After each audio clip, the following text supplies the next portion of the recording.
Today, in this video, we are going to study about the approaches to psychotherapy. काफ़ी सारे view points हैं psychotherapy के लिए and ये जो व्यू पॉइंट है वो वेरियस थियोरीज एंड अप्रोचेस के थ्रू जो है दिखाए गए हैं दैट इज़ कौन कौन से मेथड्स है या जो अप्रोचेस है वो साइकोथेरेपी में जो है यूज़ होते हैं.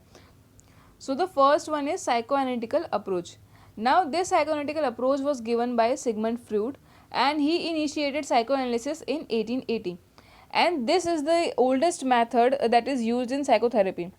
Now ये जो psychoanalytical approach है that plays a theoretical role in the field of psychotherapy. So, according to a psychoanalytical approach, the genesis of psychological problems lies in childhood experiences. So, what Sigmund Freud has said by the psychoanalytical approach, he says that कि जो psychological problem है उसका जो genesis है उसका जो root form है वो जो है वो सारी problems जो है वो childhood experience पे ही lie करती है.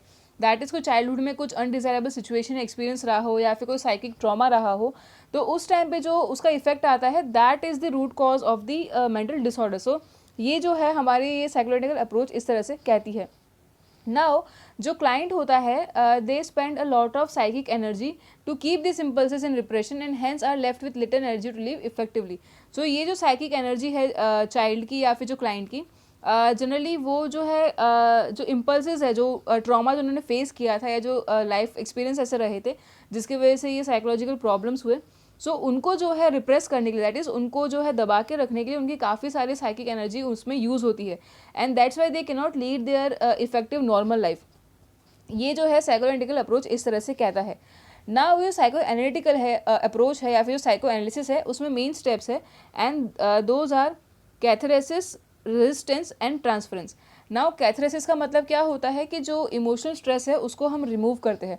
नाउ कैथरेसिस में क्या करते हैं जो पेशेंट है जनरली उनके जो इमोशंस है वो थेरेपिस्ट को बता देते हैं, एक्सप्रेस कर देते हैं एंड इन अ वे जो उसका इमोशनल स्ट्रेस था वो सर्टन वे में रिड्यूस हो जाता है बिकॉज जो उनके मन में जो फीलिंग्स थी उन्होंने वो थेरेपिस्ट को बता दी. देन उसके बाद जो है रेजिस्टेंस फेज आता है जो सेकेंड स्टेप है दैट इज़ रेजिस्टेंस. इसमें क्या होता है कि जो क्लाइंट है वो सडनली जो है अपना एक्सप्रेस करना एकदम से रुक जाता है या फिर उसके इमोशंस वगैरह है वो बताना रुक जाता है या फिर वो कुछ चीज़ें भूलने लगता है. और ऑल्सो कभी कभी तो जो होता है कि जो पेशेंट्स है वो बीमार हो जाते हैं. सो ये फॉर्म है रेजिस्टेंस का दैट इज़ कि जो एक्सप्रेस जो करना है थेरेपिस्ट को वो नहीं कर पा रहे हैं. जो अनकॉन्शियस माइंड है वो उसकी फीलिंग्स को जो है रेजिस्टेंस क्रिएट कर रहा है. Then comes the last stage that is transference. अब ट्रांसफरेंस में क्या होता है जो क्लाइंट है he experiences the emotions of love, hate, anger, jealousy etcetera towards the therapist and expresses them.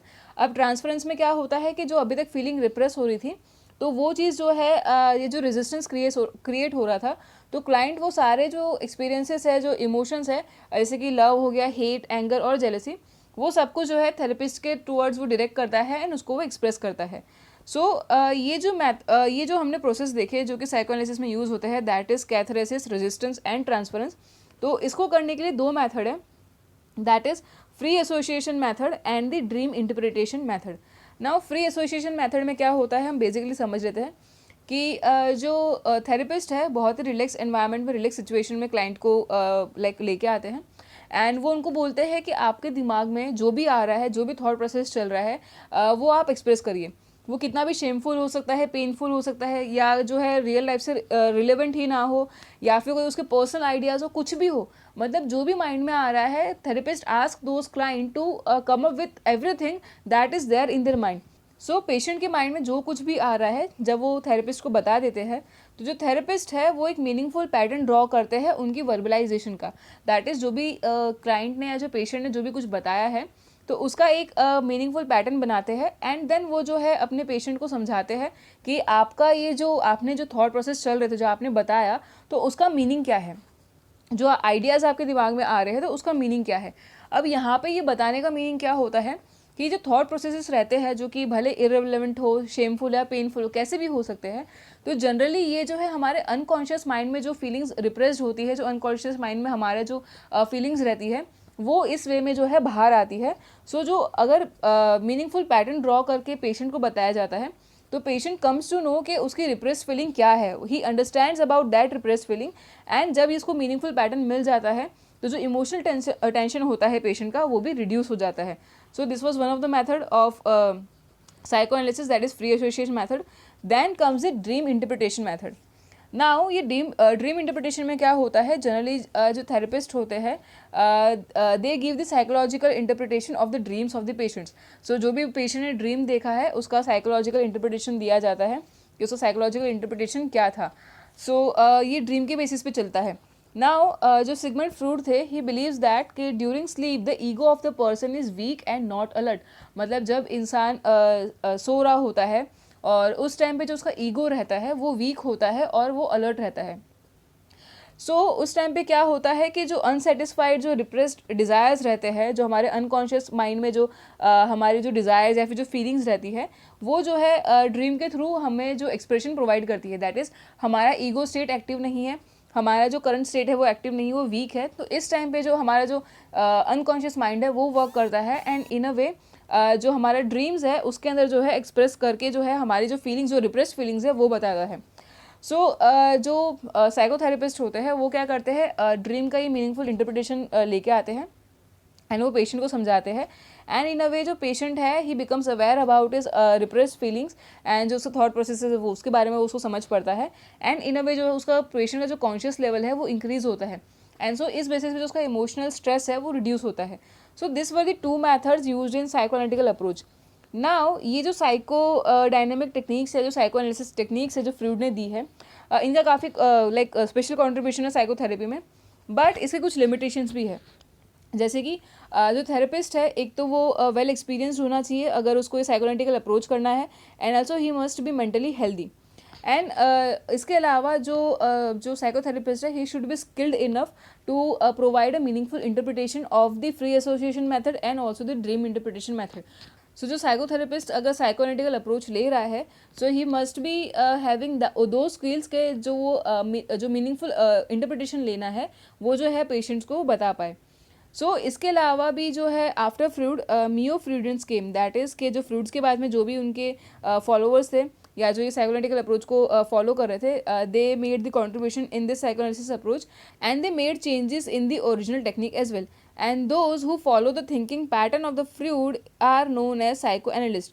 So जो फ्रूड की थिंकिंग पैटर्न को फॉलो करते हैं, those people are known as psychoanalyst. Okay, so this was about the first approach, that is psychoanalytical approach. Then the second approach is behavior therapy approach.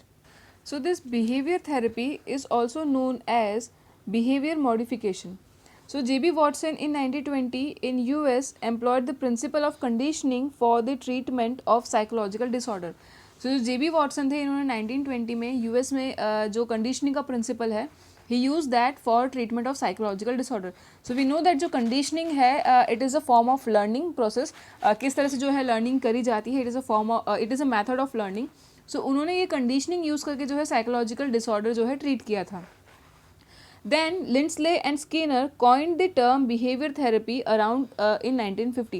So 1950 में Lindsley and Skinner ने जो ये behavior therapy है उनको वो term coin किया. Now accordingly the behavior therapy, many of the psychological disorders are due to faulty learning. So behavior therapy approach क्या कहती है कि जो psychological disorders है they are due to faulty learning. मतलब जिस तरह से proper learning होनी चाहिए थी वो नहीं हुई and उसमें जो गड़बड़ हुई उस वजह से जो है psychological disorders हमें देखने मिलते हैं. नाउ ये जो बिहेवियर थेरेपी है, दे सेज दैट कि ये जो फॉल्टी लर्निंग है उसमें मॉडिफिकेशन की ज़रूरत है and that's why there is a need of relearning और न्यू लर्निंग. मतलब हमें जो फॉल्टी लर्निंग है उसे अनलर्न करना पड़ेगा एंड फिर से जो है हमें री लर्न करना पड़ेगा. So this is the basic approach of psychotherapy. Now Wolpe employed behavior therapy technique to treat the problem of phobia and anxiety related disorders. So the psychotherapist named Wolf, he used this behavior therapy to treat the patients of phobia and anxiety related disorders. Now ये जो therapy है behavior therapy, इसमें भी certain methods और approaches हैं like systematic desensitization, biofeedback, impulsive therapy, assertive training, token economy, modelling, aversion therapy etcetera. So ये सारी जो थेरेपीज़ है उसके बेसिस पे जो है बिहेवियर थेरेपी की जाती है. Now we will understand some of the techniques in detail कि उसका मीनिंग क्या होता है. So the first one is systematic desensitization. अब सिस्टमेटिक डिसेंसिटाइजेशन का मतलब क्या है, फर्स्ट ऑफ ऑल हम इसको ब्रेक कर लेते हैं. डिसेंसिटाइजेशन मीन्स कि जो सेंसिटिविटी है पेशेंट की उसको रिड्यूस करना, एंड सिस्टमेटिक मीन्स इसको एक प्रॉपर वे में रिड्यूस करना है. जैसे जो सेंसिटिविटी है उसको प्रॉपर वे में रिड्यूस करे तो उसको हम सिस्टमेटिक डिसेंसिटाइजेशन कहते हैं. Now this technique is associated with the relaxation state. So इसमें क्या होता है कि जो पेशेंट है, हमें ये देखना होता है कि पेशेंट रिलैक्स और एंशियस दोनों एक टाइम पे नहीं हो सकता है. सो ये जो ट्रीटमेंट है इसमें हम जनरली ये देखते हैं कि पेशेंट जो है रिलैक्स्ड फॉर्म में रहे और एंड इन अ वे उसको जो है धीरे धीरे करके जो उसकी सेंसिटिविटी है वो रिड्यूस करे. सो इसमें सर्टेन स्टेजेस होते हैं, जैसे कि इंटरव्यू किया जाता है, फिर ट्रेनिंग इन रिलैक्सेशन मतलब जो पेशेंट है उसको रिलैक्स होने के लिए ट्रेनिंग दी जाती है, फिर construction of anxiety hierarchies and desensitization. जब वो रिलैक्स हो आता है तो उसकी जो एंग्जाइटी है उसकी जो हायरार्कीज बनाई जाती है कि कौन सी एंग्जाइटी किसके बाद क्या आ रही है और उसके क्या लेवल्स है. सो वो डिफाइन किए जाते हैं एंड उसके बेसिस पे जो है उसको फिर जो सेंसिटिविटी है उसकी वो रिड्यूस की जाती है, दैट इज़ डिसेंसिटाइजेशन किया जाता है. So this was about systematic desensitization. Then the next method is flooding. अब ये फ्लडिंग में क्या होता है, अगर फ्लडिंग को हम इसके रूट फॉर्म में समझें तो हमें ये मेथड बहुत ईजिली याद हो जाएगा. दैट इज़ जैसे हम फ्लड बोलते हैं तो उसमें क्या होता है, पानी जो है जो रिवर है उससे बाहर आके जो रेसिडेंशियल एरियाज़ है या फिर जो उसके जो रिवर बैंक्स है उसके बाहर निकल जाता है. दैट इज़ जो कैपेसिटी है उसके बाहर जो है वाटर फ्लो होने लगता है. सो सेम वेज फ्लडिंग में होता है. फ्लडिंग में क्या होता है कि जो पेशेंट है जिसको जिस चीज़ से उसको डर लग रहा है, जो एंग्जाइटी क्रिएट कर रही है जो सिचुएशन है, उसको वो रियल में फेस करवाते हैं. That is, in the treatment of by flooding technique, the patient is placed in a real life anxiety producing situation and made to experience it. मतलब फॉर एग्जाम्पल जैसे कि मान लो किसी को डार्कनेस का फोबिया है तो उसमें क्या करेंगे कि उस पर्सन को जो है डार्क रूम में लेके जाएंगे और उसको वो एक्सपीरियंस करवाएंगे. ये टेक्निक बहुत पावरफुल है, इसीलिए जो है हमें काफ़ी ध्यान भी रखना पड़ता है ये टेक्निक यूज़ करने के लिए, because sometimes it may happen कि जो एंग्जाइटी वाली सिचुएशन है या फिर जो स्ट्रेसफुल जो सिचुएशन है अगर हम पेशेंट को फेस करवा रहे हैं तो इसका कुछ रिपरकशंस भी है वो हमें देखने मिल सकते हैं. सो यहाँ पे जो है साइकोथेरेपिस्ट का कॉल होता है कि पेशेंट रेडी है या नहीं इस थेरेपी के लिए. बट फ्लडिंग में यही होता है कि जो real life anxiety producing situation है या जिससे एंग्जाइटी प्रोड्यूस होती है पेशेंट को वो फील करवाई जाती है एंड उसको जो है वो फील करवाने की वजह से उसको उसके लिए ट्रेन किया जाता है कि एंग्जाइटी या जो सिचुएशन है वो जो पेशेंट है वो फेस कर सकता है. Then the next type of method is assertive training. Now ये असर्टिव ट्रेनिंग क्या होता है, तो assertive something means positive and training मतलब कुछ पॉजिटिविटी के लिए ट्रेन करना. ये असर्टिव ट्रेनिंग जो टिमिड या फिर जो रिसेसिव टाइप के पर्सन होते हैं, जो डरपोक टाइप के जो पर्सन होते हैं उनको दी जाती है सो दैट जो उनकी असर्टिव थिंकिंग है वो एनकरेज हो पाए. इसमें क्या होता है, जो पर्सन है वो उसमें खुद में ही जो है जो सेल्फ कॉन्फिडेंस है वो इंक्रीज़ हो जाता है. और वो किस तरह से होता है, जो पेशेंट है उसको कहा जाता है कि आप जितने भी फॉर्म्स ऑफ इमोशंस है वो एक्सप्रेस करिए, आपके अंदर जो भी इमोशंस आ रहे हैं वो एक्सप्रेस करिए, लेकिन कोई भी प्रॉब्लमेटिक जो सिचुएशन है या जो एंग्जाइटी है वो एक्सप्रेस नहीं करना है. दैट इज़ इसके अंदर जो पेशेंट है हम उसको बोलते हैं कि जो भी पॉजिटिव फीलिंग्स है जो इमोशंस है खाली वही एक्सप्रेस करना है और नेगेटिव कुछ भी एक्सप्रेस नहीं करना है. इससे क्या होगा, जो कि टिमिड या रिसेसिव पर्सन था जो अब तक नेगेटिव ही सिर्फ सोच रहा था, तो ये ट्रेनिंग की वजह से उसको पॉजिटिव थिंकिंग आएगी एंड वो पॉजिटिव वे में सोचने लगेगा, उसको उस चीज़ के लिए एनकरेजमेंट मिलेगा. This is one of the behavioral therapy or training in which the person is made to have a positive change. Then the last method in behavior approach is token economy. Now token economy अगर आपने economics में पढ़ा हो तो you know that कि जब money introduce हुआ था तो सर्टेनली टोकन मनी भी इंट्रोड्यूस हुआ था. वो कोई करेंसी फॉर्म में नहीं था, लेकिन कोई भी जो कमोडिटी होती थी वो यूज़ करते थे एज अ मनी. जैसे कि लाइक कावरीज हो गई जिसको हम कौड़ी कहते हैं, वो भी एक तरह से जो है मनी के फॉर्म में यूज़ होता था, या फिर अलग अलग जो है बोन्स वगैरह इस तरह से भी जो है वो in a form of token use करते थे पुराने ज़माने में. इसी टाइप की जो ये टोकन इकोनॉमी है वो हम थेरेपी में क्रिएट करते हैं. दैट इज़ कि ये जो मेथड है इसमें टोकन्स क्रिएट किए जाते हैं, जैसे कि कार्ड हो गया, डिस्क हो गया या फिर कोई मेटल पीस हो गया, वो यूज़ करते हैं इंस्टेड ऑफ मनी. एंड ये जो कार्ड, डिस्क और मेटल पीसेस है वो पेशेंट को देते हैं जब वो कोई डिज़ायरेबल एक्टिविटीज़ जो है परफॉर्म करता है. मतलब जो साइकोथेरेपिस्ट चाहता है कि सर्टेन ये पॉजिटिव एक्टिविटी परफॉर्म करे, एंड जब वो पेशेंट परफॉर्म करता है तो इसको ये जो टोकन मनी है वो दिया जाता है. अभी जो टोकन्स है पेशेंट गैदर करेगा, मतलब खुद के पास कलेक्ट करेगा डिज़ायरेबल एक्टिविटीज़ करके, एंड ये जो टोकन्स है फिर वो एक्सचेंज कर सकता है for his desired objects and activities. So जो है वो साइकोथेरेपिस्ट के पास ये टोकन्स यूज़ कर सकता है and he can say that he has use certain token money or he has gathered some token money. Now he wants this object or he wants to do that activity. So जो है वो in a way जो money के form में उसको trade कर सकता है psychotherapist के साथ, और इस वे में जो है डिज़ायरेबल एक्टिविटीज़ वो परफॉर्म करता है. सो जनरली ये जो टोकन इकोनॉमी है वो जो बच्चे होते हैं उनके साथ की जाती है. दैट इज़ जो बच्चों को जो डिज़ायरेबल एक्टिविटीज़ करवानी होती है तो उस टाइम पे उनको सर्टेन ये इन अ फॉर्म ऑफ मनी ये दिया जाता है एंड बच्चे फिर यही टोकन जो है यूज़ करके कोई जो वो पसंदीदा जो ऑब्जेक्ट है वो कर सकते हैं या फिर जो एक्टिविटी है वो साइकोथेरेपिस्ट के साथ में परफॉर्म कर सकते हैं. सो this was all about behaviour approach in are psychotherapy. Then we have the third approach, that is cognitive approach. So this cognitive approach was developed by Aaron Beck. So जो psychotherapist थे एरन back उन्होंने method develop किया and ये जो method है generally जो depression है उसको ट्रीट करने के लिए यूज़ किया जाता है. Now in this method the patient recognizes his negative thoughts, errors in thoughts and reasoning and misadjustment in interpretation. सो ये जब कॉग्निटिव अप्रोच यूज़ किया जाता है तो इसमें क्या होता है, जो पेशेंट है ही becomes aware about his negative thought. जो उसके नेगेटिव थॉट्स है उसको वो पता चलते हैं, या फिर उसके थॉट प्रोसेस में जो एरर्स है वो पता चलते हैं, जो उसकी रीजनिंग है, जो मिस जजमेंट है इंटरप्रिटेशन का, वो भी उसको जो है ये पता चलते हैं. सो इन अ वे क्या होता है कि जो डे टू डे लाइफ है, जो डेली लाइफ है, इसके लिए जो न्यू वेज ऑफ थिंकिंग है वो डेवलप कराया जाता है पेशेंट के अंदर due to this cognitive approach.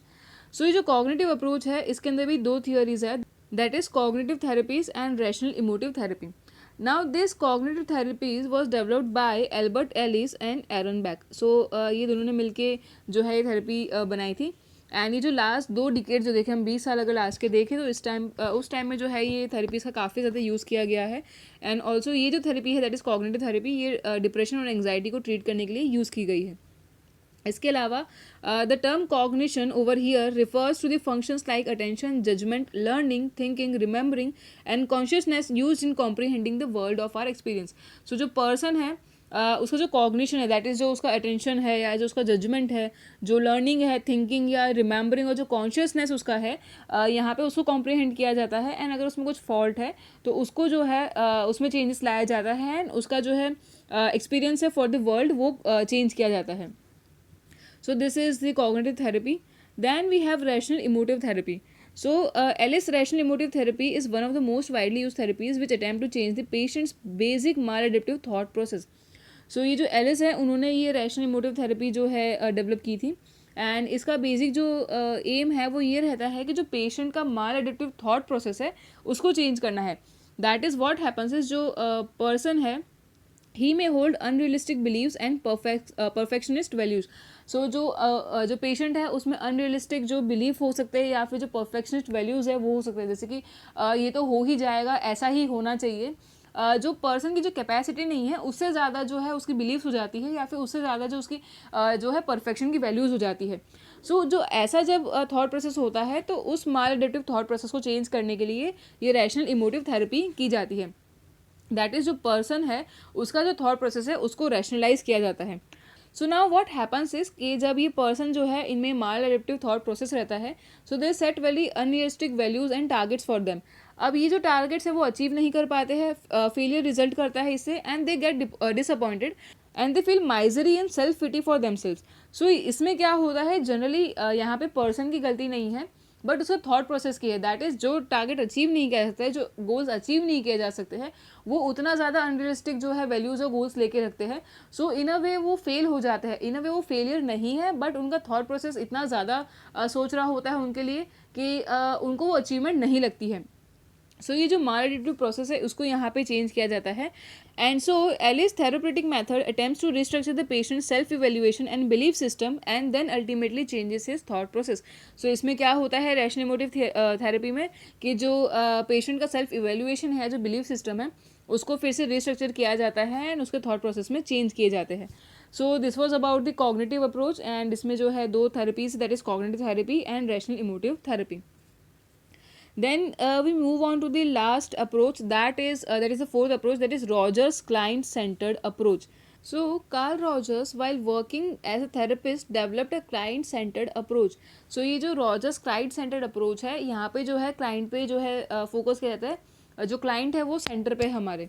So, in his book Counseling and Psychotherapy that was released in 1942, he presented this new approach and he gave importance that कि जो counsellor और काउंसलर का जो रिलेशनशिप है, जो उसकी क्वालिटी है, that is the most important factor in the psychotherapy. So he said that जो कि इम्पोर्टेंस है वो quality of relationship between counsellor and counsellor को देना चाहिए. Then he sees that जो Rogers है, he sees that the therapist as a creator of comfortable environment which helps the counselor to proceed towards his self development. So जो Rogers है वो क्या कहते हैं कि जो therapist है, he is a creator of comfortable environment. That is, जो therapist है वो comfortable environment create करते हैं जो कि counselor को help करता है उसके self development के लिए. So this approach presents the positive and optimistic thoughts regarding human nature. सो ये जो अप्रोच है इन अ वे पॉजिटिव और ऑप्टिमिस्टिक लाइक अप्रोच प्रोवाइड करती है ह्यूमन नेचर के लिए. Now according to Carl Rogers, every individual is aim to live fully functioning and remain active. So in Rogers opinion, higher is the coherence between the individual self concept and his experience, better will be mental health. So Rogers ने क्या कहा है कि जो भी individual है, they want to B fully functioning and remain active, they want to be active and fully functioning. Now जो Roger का ओपिनियन है इसके लिए, वो क्या कहते हैं कि जितना ज़्यादा कोहेरेंस होगा, दैट इज़ जो कंसिस्टेंट रिलेशनशिप होगा between individual self concept and his experiences, जो इंडिविजुअल खुद के बारे में सोचता है, जो उसने अपने बारे में सेल्फ कंसेप्ट बनाया है वो, और जो उसका एक्सपीरियंस है लाइफ के, वो जितने ज़्यादा कंसिस्टेंट होंगे, मतलब उनके बीच में ज़्यादा डिविएशन नहीं होगा, जितने ज़्यादा वो कंसिस्टेंट होंगे उतना ही उसका मेंटल हेल्थ अच्छा रहेगा. सो ये जो बेसिक व्यू है रॉजर्स का, सो उसके बेस्ड पे ही जो है इन्होंने ये रॉजर्स क्लाइंट सेंटर्ड अप्रोच बनाई है. दैट इज़ कि यहाँ पे जो क्लाइंट है उनका जो है कंसिस्टेंसी मेंटेन करवाई जाती है regarding self concept and his experiences.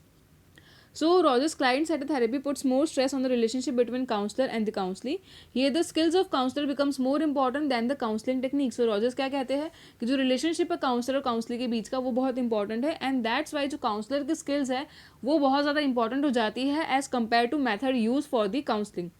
सो यहाँ पे जो बेसिक कंजम्पशन है वो ये है कि this approach is that if proper condition of developments are establish, then the client will become capable of gaining insight and will take positive constructive steps towards the solution of their problems.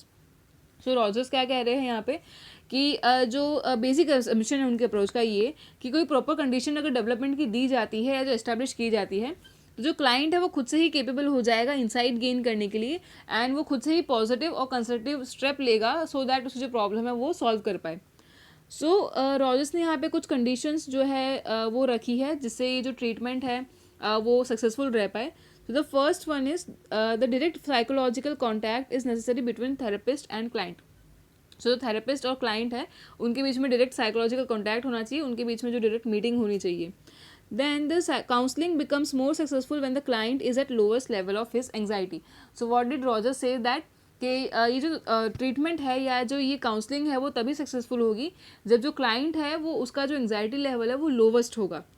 Then, in the relation between the counselor and counselee, the counselor should be frank and consistent with the reference of to words and feelings.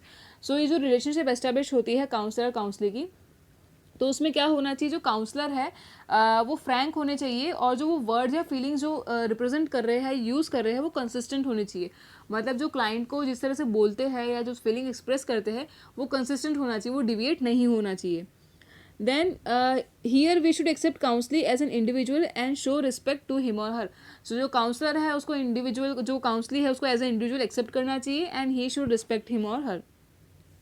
Then therapist tries to understand the client's feeling by imagining himself in the patient situation and then proceed for the therapy. So जो therapist होते हैं वो खुद को client की जगह पे रख के देखते हैं and उसके बाद जो है वो therapy के लिए proceed करते हैं. Then the therapist tries to justify his understanding by asking the client and trying to understand him. So जो therapist है वो justify करते हैं उनके understanding को by asking the questions to the clients and also by trying to understand them. So ये वे अगर ये जो steps, अगर ये जो conditions है वो fulfill होती है, so ये जो रॉजर्स की client centered approach है वो successful रहता है, and in a way जो person है उसमें हम positive और constructive changes लेके आ सकते हैं. So in short, in this therapeutic process, when a client considers himself ineffective in solving his problem, he gets ready for the treatment. So इस process का जो बेस है वो क्या है कि जब क्लाइंट खुद को इनफेक्टिव समझने लगता है कि वो प्रॉब्लम सॉल्व नहीं कर रहा है, तब जो क्लाइंट है वो रेडी हो जाता है ट्रीटमेंट के लिए. He feels relaxed on the onset of therapy. जब ये थेरेपी शुरू होती है, ही फील्स रिलैक्सड एंड जो उसके थॉट्स है वो रिकन्स्ट्रक्ट किए जाते हैं. देन जब ये थॉट्स रिकन्स्ट्रक्ट हो जाते हैं, so clients develop positive self image, understand the reality and become able to face the real experiences independently. So जब थॉट्स रिकन्स्ट्रक्ट हो जाते हैं, सो उसके बाद जो क्लाइंट है वो खुद की पॉजिटिव सेल्फ इमेज बना सकते हैं, रियलिटी को समझते हैं, एंड ऑल्सो जो रियल लाइफ जो एक्सपीरियंसेस है उनको इंडिपेंडेंटली फेस कर सकते हैं. नाउ ये जो अप्रोच है उन्होंने काफ़ी जो है इम्पैक्ट किया है काउंसलिंग प्रोफेशन के ऊपर, एंड ऑल्सो ये काउंसलिंग के लिए काफ़ी कुछ नई साइट्स डेवलप हुई है because of this approach. So basically this was about the Rogers client centre approach. So over here we complete all the 4 approaches of psychotherapy, and in the next lecture we will discuss about the therapy as on the basis of our Indian perspective. Okay.